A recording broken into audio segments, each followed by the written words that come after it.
Selecting an appropriate discount rate is essential for accurate, defensible legal valuations.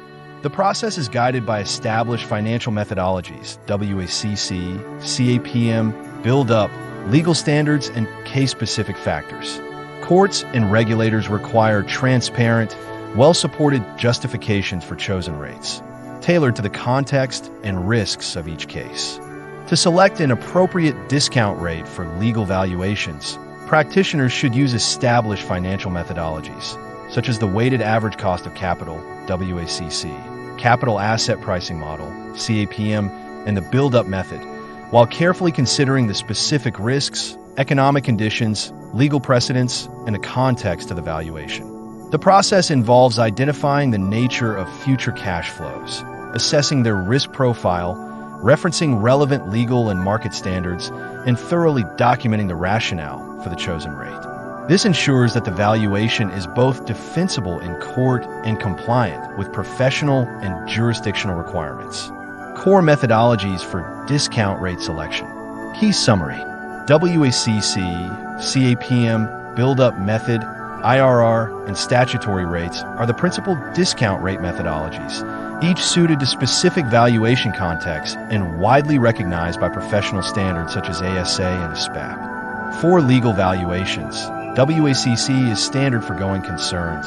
CAPM estimates cost of equity. The build-up method is used for private firms with limited data. IRR benchmarks project returns, and statutory rates apply where mandated in the USPAP standards. Stepwise process for discount rate selection. Selecting an appropriate discount rate involves a structured, rigorous process as recommended by discount rates, the Legal Practitioner's Guide, and professional standards. First, identify future cash flows by determining their timing, amount, and nature.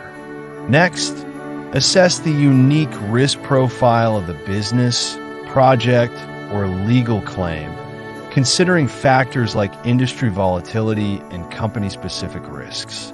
Begin with a risk-free rate, such as yields on government bonds.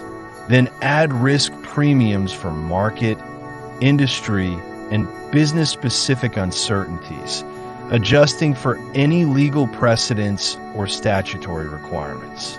Apply suitable discounting methodologies, such as net present value, NPV, discounted cash flow, DCF, or internal rate of return, IRR, to calculate present value. Finally, integrate relevant legal frameworks to ensure compliance with standards, case law, and jurisdictional mandates, thoroughly documenting and justifying every assumption and calculation in the analysis. Key factors influencing discount rate selection. Discount rate selection is shaped by economic factors like risk-free rates, inflation, and market conditions. Risk factors such as industry risk, company-specific risk, and market premiums. Legal considerations including court precedents, statutory rates, and regulatory guidelines.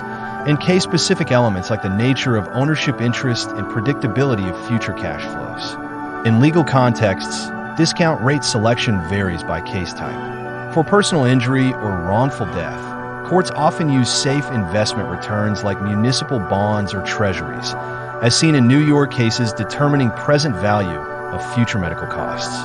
In business valuation disputes, methods such as discounted cash flow, DCF, with risk-free rates, equity premiums, and discount for lack of marketability or control are common, with cases like Grieve versus Commissioner highlighting the need for empirical support and adherence to industry standards. For real estate valuations, courts rely on market yields and capitalization rates, favoring approaches like the income method with market-based discount rates, supported by local data and expert testimony. Across all contexts, courts require discount rates to be market-based, empirically supported, and compliant with statutory or case law, rejecting unsupported or arbitrary rates. Selecting a discount rate for legal valuations blends financial models, legal standards, and case specifics.